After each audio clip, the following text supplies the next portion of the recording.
Well, good evening. How's everyone doing tonight? All right, so why do you do what you do? Who wants to volunteer? Why do you do what you do? I enjoy it. You enjoy it. But you enjoy, what would you enjoy? I enjoy interacting with the people, helping people. So you come from gratitude, empathy, kindness. Would those be the attributes that would define you in what you do and why you do it? Yes. Great, great. And that gives you joy and peace and keeps you going. Yes. Nice. How about somebody else? Why do you do what you do? It's a calling to help other people get healthy.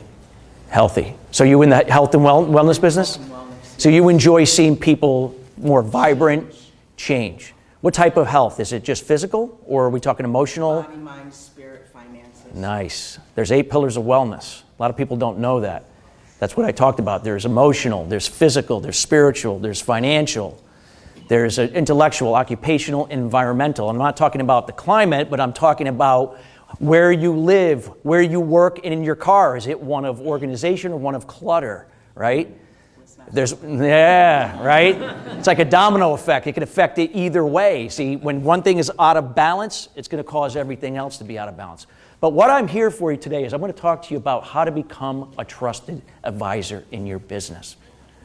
So, is it what you do why people do business with you? No. Why? It's why you do it. It's why you do it, right? How it makes them feel, too. But why are people coming to you? Why? What is that why? If you're, say, Bill, you're a real estate agent and Oscar's a real estate agent. You both are real estate agents. Why am I going to pick you over Oscar or Oscar over you? My purpose. So if I'm there to just sell you a house, that's a what. I'm going to sell you a house.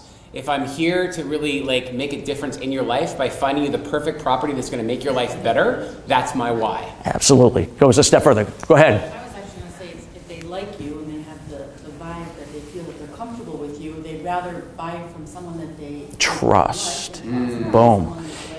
Boom. Everyone, right? What Bill said right there just led to what she said. They connected the dots perfectly, like taking two puzzle pieces and put it together to complete the puzzle. So why do they pick you? Because what it comes down to is what we call values and principles. Write that down. Values and principles. I don't have slides today.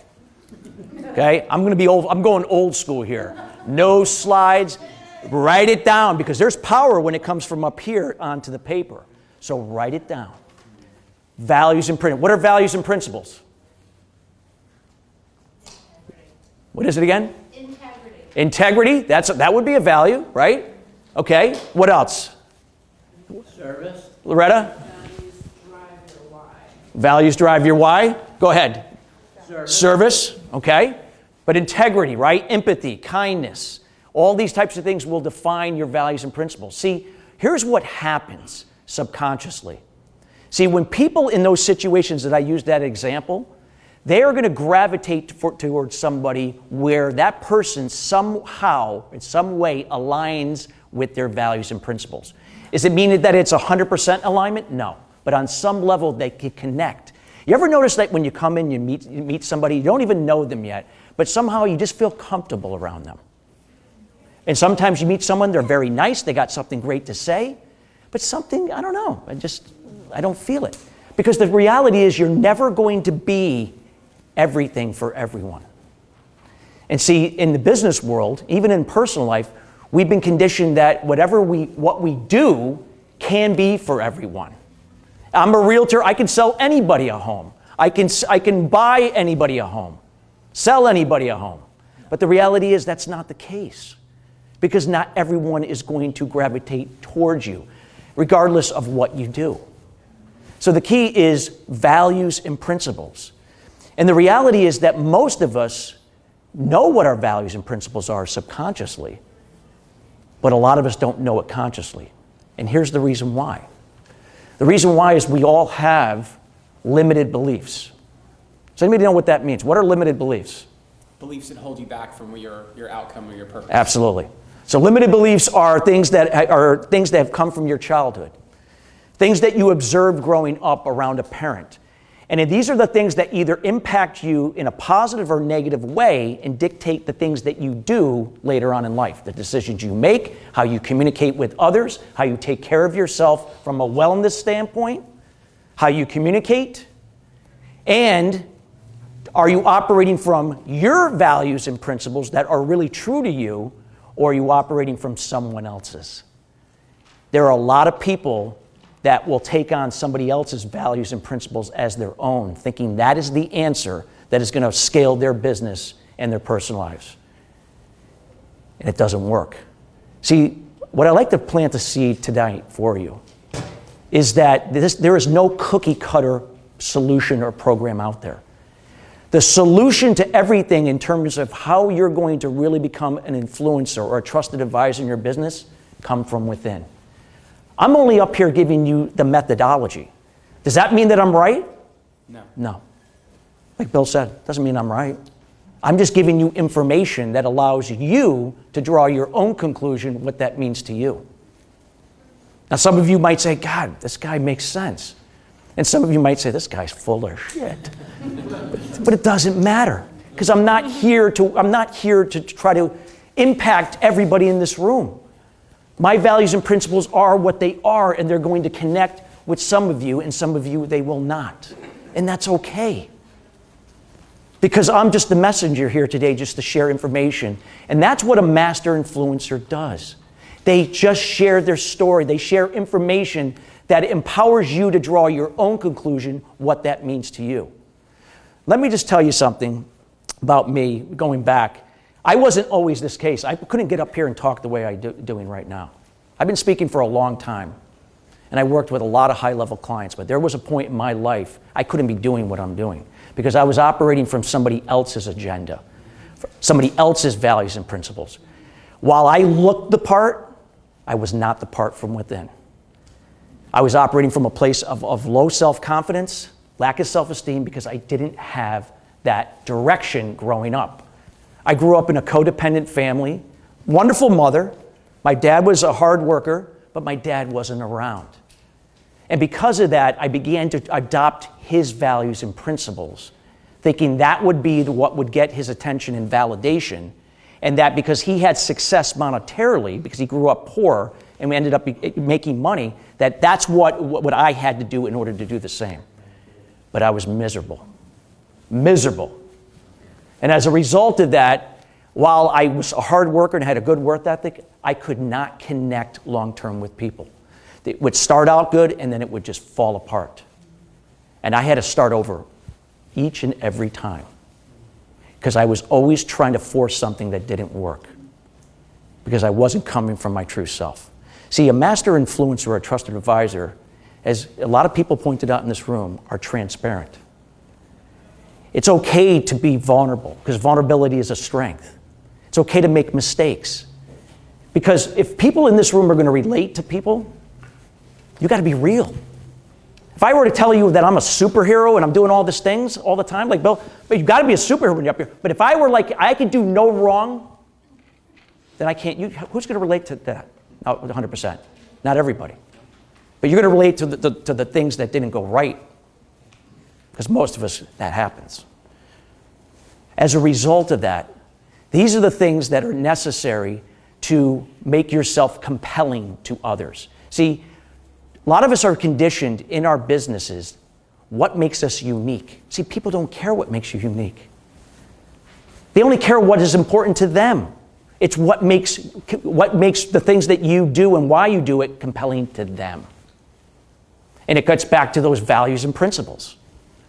So let me give you an example.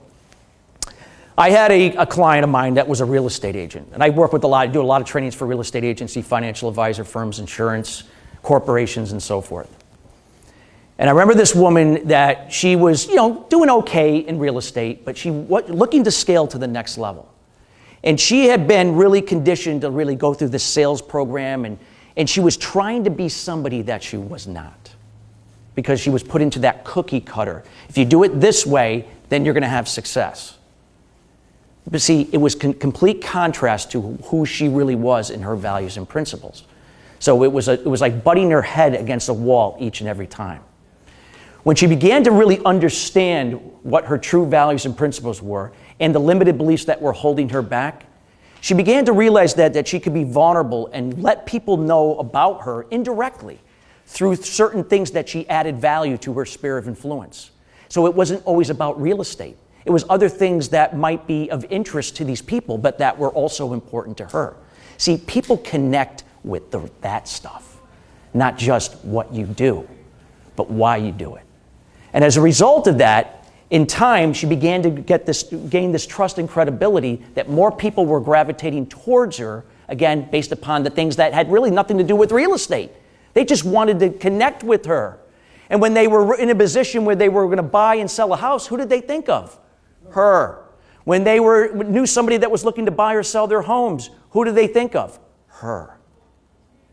So the key is what are you doing to discover why you do what you do, what makes you compelling in order to do that. So how do you communicate that message? How do you communicate those values and principles? Well, there's a multitude of different ways. I work with a lot of clients where we get them on podcasts, radio shows, TV, blogging, video, whatever the case may be. Does that mean that, hey, I'm on a radio show and that's the only way you're going to become successful? No. How many people here are good talking in front of an audience? A lot of it. So, Bill, it would be natural for you to come up here and talk like you did, and that is an effective way to communicate, who you are in your values and principles. Even though you're not talking about them, we can feel it. Yeah. Who are writers in this room? You're a writer. Yes. So for you, if you were to get up on stage and start talking, that wouldn't probably play to your strength. It would, Might. but I do better writing. Writing. Somebody's going to connect with that, right? Yes, and they do. So why would somebody be doing the direct opposite, thinking that's what they should be doing in order to build their level of influence and become a trusted advisor, right? Yeah. You got to align what your true values and strengths are, your strengths and knowing what your weaknesses are, and exploiting those platforms that allow you to communicate this information on a consistent basis. You're not telling people what you do. Hey, I got a house for sale. I can save you money on insurance. I could get you into a great mutual fund. No, that's not what's going to connect. It's something about, again, those values and principles, things about everyday life that are important to you, that are going to be important to some other people that align to that. How is that being distributed and conveyed to them? Are you good at doing video? Are you good at talking at functions like this? Writing blogs? Maybe being on a podcast? Maybe that's none of the above, but that's okay. Maybe you do better networking at networking groups. So that's where you should be.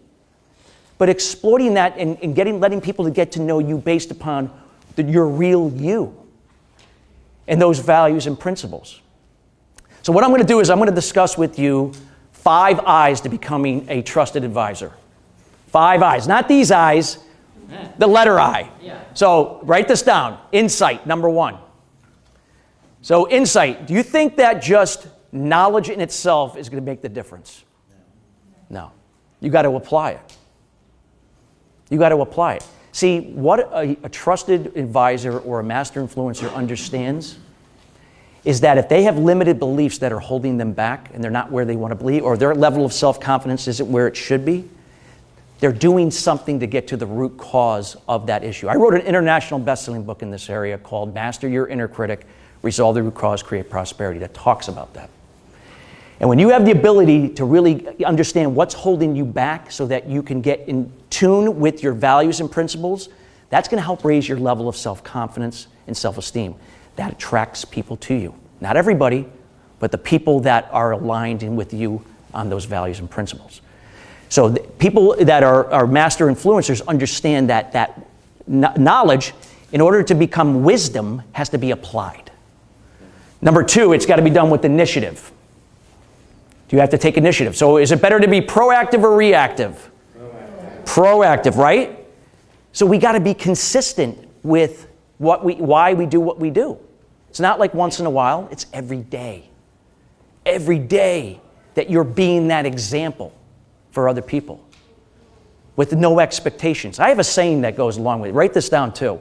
It's called give without expectation, receive without resistance. Give without expectation, receive without resistance. That thing will just change your life forever. It's done that for me for the last 20 years. I just had this happen to me about 2 months ago. I had a guy, I was at a Starbucks, I was meeting a real estate agent that wanted me to train their office. And I was in the car, and I remember he was going to back up, and I said, God, he's at an angle where he might clip me. Hopefully he notices it. And sure enough, he went back, whoop, and I felt a little nudge. He hit it. I went out and I looked, and it was like just a little smudge on my thing. I probably, if I really tried hard, I could have buffed it out. What would most people do in that situation? They would have done that, but they would have said, don't worry, I'll buff it out. It's cool. He thought I was going to probably call the police to file a police report, but he really wanted to rectify the situation, and he wanted to do something about it. And what he did was, I'm going to give you $250, and hopefully that will be enough to buff that out for your time. Now, most people might say, that's okay, you don't have to do that, thinking that's the right thing to do. I gladly took his money. Not out of greed. I didn't need the money. I did it because I didn't want to break the flow of prosperity. And master influencers understand that. And trusted advisors understand that. And here's where the story even gets more interesting. As I did that, and I did buff it out later, everything worked out fine, $250, I went and had my meeting. And when I had my meeting with this woman, and I told her the story, what happened, 2 weeks later, she calls me up. I'm thinking that, okay, we're going to set up this workshop, we're going to do this thing. And we ended up doing that, but that's not originally why she called me. She goes, you're not going to believe this. You remember you told me that story about the flow of prosperity, that incident that happened in the parking lot before we met? I just sold 2 houses within a week. I've never done that before. Think about that. Just sold 2 houses in a week, never done that before. Because if I had denied that man from taking the $250, I'm denying her and everybody that was around me at that time. That's the flow. This is why being authentic and transparent and operating from your true values and principles plays a part in that. Let's get back to finishing the 5 I's, because I have a couple minutes left. You also have to have impact. You got to be consistent. You got to deliver and be the example of this every day, bringing that impact to empower others to be their best. That's why they're going to be thinking about you when they think about when it comes time to do what you do that you can help them. You also have to have the ability to influence them, not to persuade them to see your point of view, but to empower them to draw their own conclusions, what that means to them, what is compelling to them. And number 5, and this is the most important, because without this one, all the other 4 could go right out the door. And who said integrity before? There she is. Round of applause for the integrity lady. Woo! Integrity. Because integrity is all about being transparent. It's being vulnerable. It's being real. And when you can combine those 5 and be that example of those 5 I's each and every day of your life and when you're in business, you're on your way to becoming a trusted advisor. Now, is there more stuff to this? Yes, I can't possibly share everything here in this short period of time. But I would like to invite those that are interested in really to determine what their values and principles are and preparing a value statement for not only their personal lives, but also your businesses, that you can use this value statement to align with your business strategy or plan. And then I will show you the ways to do that, and then prepare an influence strategy that will help you scale your business to becoming a trusted advisor. If you're interested in a complimentary session, I'd like you to write down this phone number, 203-733-8469. And I'd like you to text your name and say, I'm a trusted advisor. That's all you got to do. There's no obligations. There's no strings attached. I'm here to serve, to give without expectation, and to receive without resistance. And the same for you. Thank you so much.